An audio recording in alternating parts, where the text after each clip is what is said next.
Hello everyone, welcome back to my channel moons lens. আজকের ব্লগটা ভীষণ ইন্টারেস্টিং হতে চলেছে। অ্যাকচুয়ালি এবছর হোলি আমরা কাটাচ্ছি বৃন্দাবনে। সো এখন সবাই রেডি হয়ে বেরোচ্ছি। সো লেটস গো, আপনাদেরকে নিয়ে যাবো আমার সাথে বৃন্দাবনে। So stay tuned with me. এই যে গাড়ি বেরিয়ে গেছে গ্যারেজ থেকে, মিঠুনদা চলে এসছে আর আমরাও দুগ্গা দুগ্গা বলে বেরিয়ে পড়লাম বৃন্দাবনের উদ্দেশ্যে। অনেক ইচ্ছা ছিল যে কোনো একটা হোলি বৃন্দাবনে কাটাবো, মানে এটা আমার একটা ড্রিম বলা যেতে পারে। তো আর আমার মাসির বাড়ি যেহেতু ওখানে, তো সারা রাস্তা খুনসুটি করতে করতে আমরা চলে গেলাম অ্যাট লাস্ট শিয়ালদা, কারণ আমাদের ট্রেন ছিল শিয়ালদা থেকে দুরন্ত এক্সপ্রেস। শিয়ালদা থেকে নিউ দিল্লি অবধি আমাদের ট্রেন ছিল। এখন আমরা ট্রেনে উঠে গেছি, আমাদের দুরন্ত এক্সপ্রেস। সো আমরা সবাই বসে গেছি, আর এই যে মা। তো উঠে আমাদের প্রচন্ড পরিমাণে খিদে পেয়ে গেছে, কারণ বাড়ি থেকে 1টার সময় আমরা খেয়ে দিয়ে বেরিয়েছি। তো ভাবলাম কিছু খেয়ে নিই, তো বোন সুজি বানিয়ে নিয়ে এসেছিল, সেটাই খাচ্ছিলাম। আর আমরা এখন সব যে যার সিটে বসে পড়েছি, সব লাগেজ টাগেজ একদম ভেতরে দিয়ে। সত্যি কথা বলতে গেলে এত মজা হচ্ছে। প্রথমত এটা আমার মাসির বাড়ি, তার উপরে রাধারানীর ওখানে যাওয়া একটা আলাদাই আনন্দ। তো যাই হোক, পুরো জার্নিটা আপনাদের সঙ্গে অবশ্যই শেয়ার করব। আমাদের ট্রেন ছিল শিয়ালদা থেকে বিকেল 5টার। আমাদের টোটাল 18 ঘন্টার জার্নি ছিল, কিন্তু এটা মোটামুটি 19-20 ঘন্টা লাগিয়ে দিয়েছিল। বাট যাই হোক, দুরন্ত এক্সপ্রেসের এক্সপিরিয়েন্স আমার খুবই ভালো ছিল। ওদের ফুড সার্ভিস সিস্টেমটা খুবই সুন্দর। ফুড দিয়ে গেল আর 3টে জলও দিয়ে গিয়েছিল। এখন খাওয়া দাওয়া করা হবে। ট্রেনে ওঠার পরে যখন ট্রেন ছাড়লো, তখনই ওনারা আমাদেরকে এসে স্ন্যাক্স দিয়ে গেল। সেখানে চা ছিল, বিস্কিট ছিল, আর অনেক কিছু খাবার ছিল। তারপরে আস্তে আস্তে সময় কেটে গেল। আর সেদিন ছিল ইন্ডিয়া নিউজিল্যান্ডের খেলা। কম্পার্টমেন্টের সবাই খেলা দেখতে খুব বিজি ছিল। এখন বাজে 7:30, এখন আমরা আসানসোল ছাড়ছি। আর আমাদের টুকটাক খাওয়া দাওয়া তো চলছেই, কারণ এতটা টাইমের জার্নি, সো টাইম তো কাটাতে হবে। আর এই যে আমরা এখন আসানসোল ছাড়ছি। ভালো লাগছে বেশ, এক্সপিরিয়েন্সটা সুন্দর। এখন অবধি দুরন্তর এক্সপিরিয়েন্স আমার সুন্দর। আর আমার কো প্যাসেঞ্জাররাও বেশ পোলাইট, ঠিক আছে, ভালো সুন্দর। তারপরে আমরা ডিনার সেরে নিলাম, আর ম্যাচ একদম শেষ। এই সময় তো পুরো কম্পার্টমেন্টের লোকজনের আলাদাই এক্সাইটমেন্ট কাজ করছিল। মানে যে যেখানেই থাকুক না কেন, সবাই এটাতেই আনন্দ করছিল, এরকম একটা ব্যাপার। তারপর ঘুমিয়ে পড়েছিলাম, আর দেন সকালে ব্রেকফাস্ট দিয়ে গেল। আমাদেরও প্রায় নামার সময় হয়ে এসেছিল। আমরা 8টায় নেমে গেছিলাম ট্রেন থেকে, তো নামবো বলে সবকিছু রেডি করছিলাম। আমরা অলমোস্ট পৌঁছে গেছি, এখন আর 2টো স্টেশন আছে, তারপর আমরা দিল্লি ঢুকবো।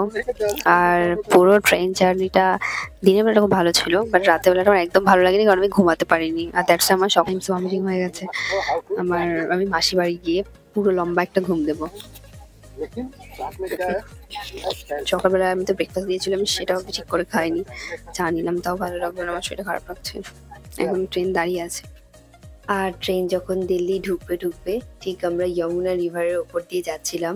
আর আমাদের যারা কো প্যাসেঞ্জার ছিলেন, তাদের মধ্যে 2জন ছিলেন সুপ্রিম কোর্টের লয়ার, আর একজন ইন্ডিয়ান ফোর্স আর্মি এরকম কিছু একটাতে ছিলেন।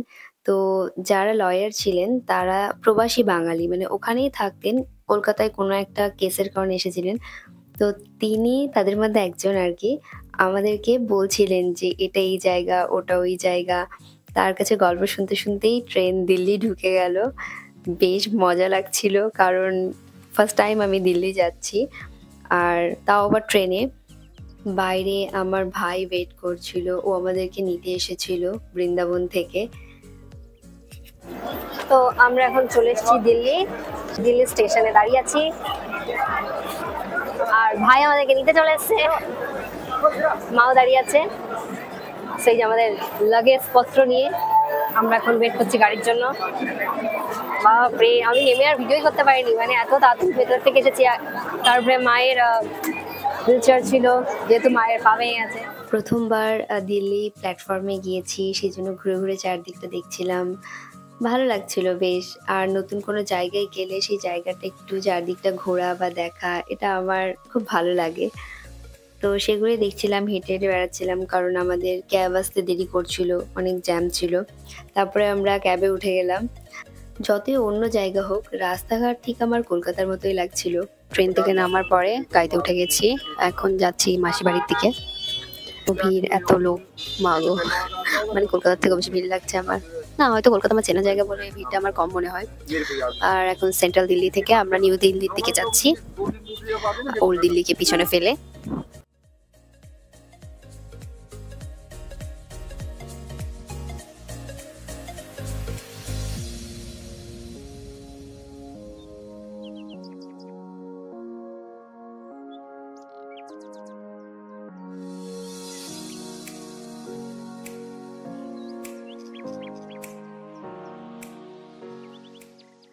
আবার আমরা আমাদের গন্তব্যে রওনা দেবো। খাওয়া দাওয়া করা হলো এখানে একটু। হ্যাঁ হ্যাঁ, জায়গাটা ভীষণ ক্লিন, মানে সিরিয়াসলি ভীষণ ক্লিন। আপনার নিজেরই মনে হবে না মানে যে প্যাকেটপত্র এখানে সেখানে ফেলি, মনে হবে ডাস্টবিনেই ফেলি প্রপারলি। ভীষণ ক্লিন, একদম পরিষ্কার পরিচ্ছন্ন। এটা আমার ফার্স্ট টাইম আসা এখানে।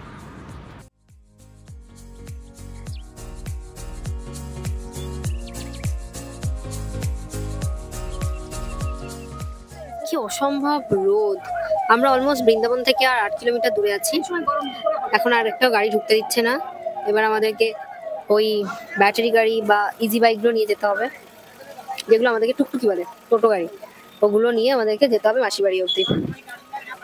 একটা গাড়িও ঢুকতে দিচ্ছে না, শুধু গিয়ে বলা হলো, কথা তো বললো সবাই, কোনো গাড়ি ঢুকতে দিচ্ছে না। সব গাড়িগুলো ফিরিয়ে দিচ্ছে এই মোড়ের মাথাটা থেকে। ওই যে মোড়ের মাথা, ওখান থেকে সব গাড়ি ফিরিয়ে দিচ্ছে। কি অসম্ভব রোদ এখানে, অসম্ভব।